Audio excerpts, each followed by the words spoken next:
Shalom, good evening. This is TV7 Israel News broadcast to you from Jerusalem.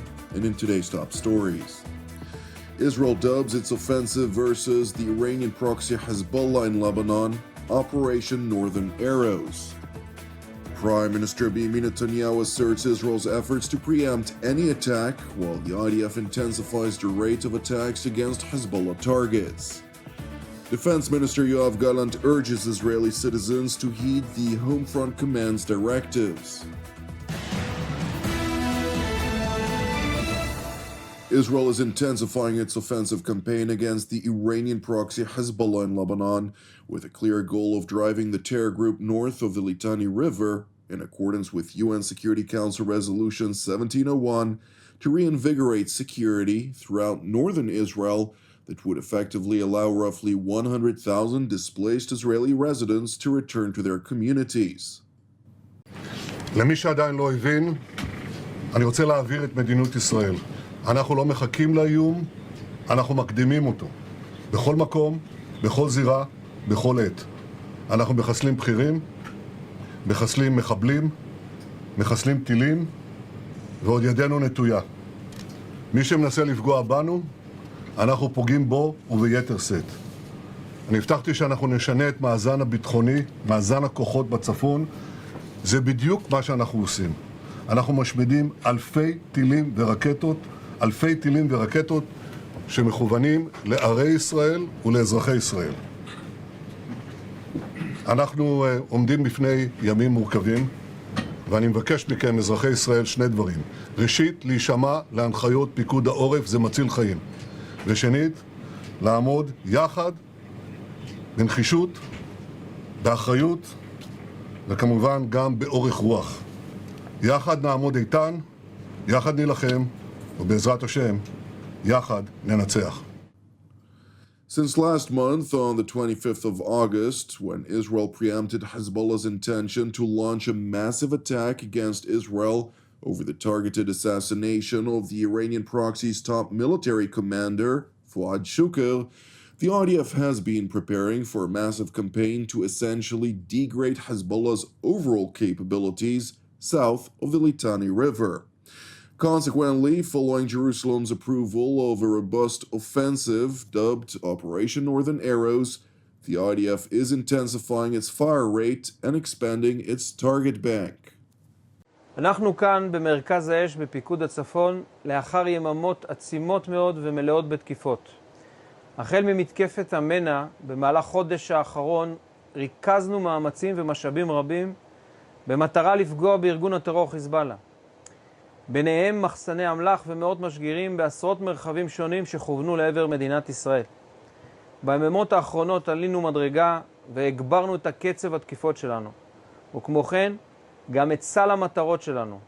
תוך שעות בודדות תקפנו מאות מטרות. אותן חקרנו וייצרנו במהלך השנים האחרונות. אנחנו נחושים להמשיך ולהכות בחיזבאללה, כך עשינו וכך נמשיך לעשות למען ביטחונה של מדינת ישראל. It is important to know that the first day of Israel's high-intensity offensive campaign included strikes against over 1,300 targets. The IDF strike 1,300 targets until now, including long-range cruise missiles, heavyweight rocket with 1,000-kilo warhead. This is the same type of rocket that was used in the Majdal Shams attack that killed 12 innocent children.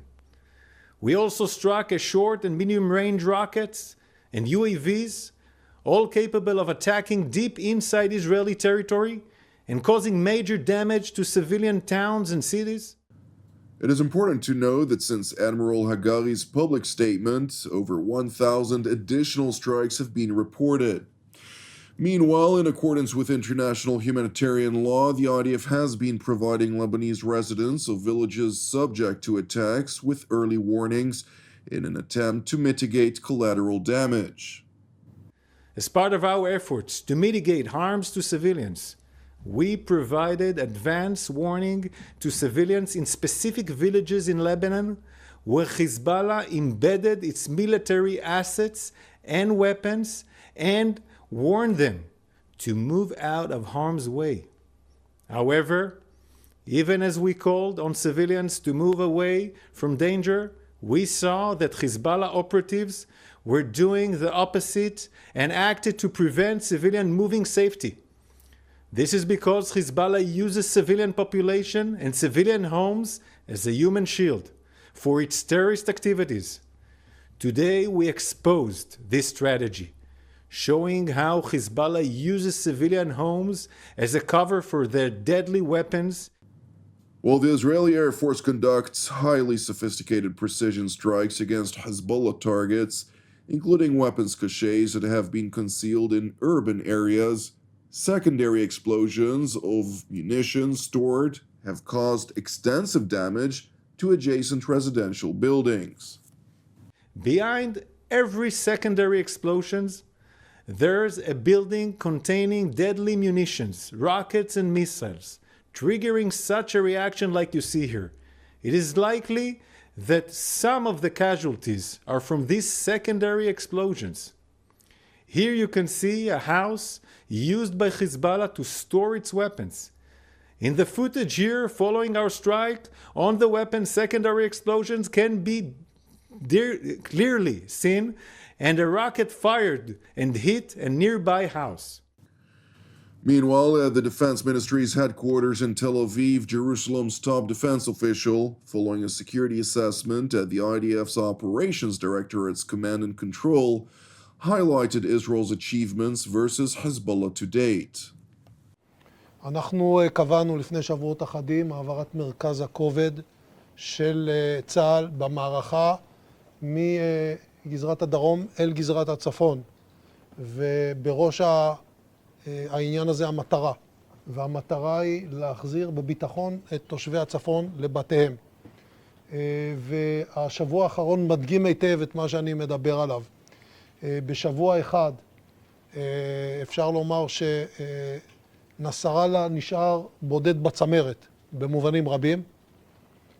כוחות רדואן ספגו את המכה האנושה של חיסול כל הצמרת שלהם. מפקדי הגזרות, החטיבות ואנשי המטה, בראשם הקיל. הוצאנו מקשירות יחידות שלמות בתוך מערכים השונים כתוצאה מהפעילויות שהיו בתחילת השבוע, בהם נפגעו הרבה מאוד מחבלים. ואני חושב שהיום הזה זה גולת כותרת. ביום הזה למעשה הגענו למצב שעשרות אלפי רקטות, טילים, מדויקים ואחרים, יוצאים מקשירות. לעניין הזה יש משמעות מכרעת על יכולות חיזבאללה. והפעולה הזאת היא פעולה שצה"ל מבצע אותה במקצועיות, בצנעה ובאיכות מאוד גבוהה, ואתם ראויים לכל הערכה. Defense Minister Gallant went on to highlight, however, that Hezbollah will aim to intensify its attacks against Israel and urged the Israeli public to heed the Home Front Command's directives. למרות כל מה שאמרתי, לאויב יש כוונות לירות עלינו, למקומות שונים ברחבי הארץ. והמשמעות של הדבר הזה זה שאתם צריכים להתריע, ואזרחי ישראל בכל המקומות חייבים להישמע להוראות פיקוד העורף. Meanwhile, despite repeated barrages of Hezbollah rockets that are fired toward Israel's northern communities, residents of the northern town of Nahariya are voicing confidence in the IDF's capacity to overwhelm Israel's northern enemy. The situation in the city will be dangerous. In the moment, it's so-so, but I think it will be going to be dangerous. Because the IDF, they talking to the citizens how to behave in this situation. So everybody knows. And if a massive missile shoot will start from Lebanon, everybody will be in the bunkers, in the safe places. And everybody buy the food and all the products that we need. So we are ready. We just want that all the treatment of Hezbollah, it will be end of this. That's what we want. I am pretty worried. Because I gotta survive somehow. I gotta pay rent somehow, so I can't really afford to leave work and go somewhere just for safety. So I am praying that the situation will resolve. I have 3 cats, so I can't really leave the area, it seems like. So just hopefully it's gonna be all right. We are strong. From day to day, we have concerns, but the long range is time is actually on our side, meaning the people of Israel, Jewish or not Jewish, citizens and residents in Israel are in this here. We're not going anywhere. We're here to stay. Thank you for watching TV7 Israel News. I would like to encourage you, pray for the peace of Jerusalem and salvation of Israel. Separately, if you're blessed by our productions, which are exclusively donation-based, please consider supporting our programs with a donation. You can do so via our website at www.tv7israelnews.com. I'm Jonathan Hessen, wishing you a Erev Mevorach, and God willing, we'll see you during our next update. Until then, Shalom from Jerusalem.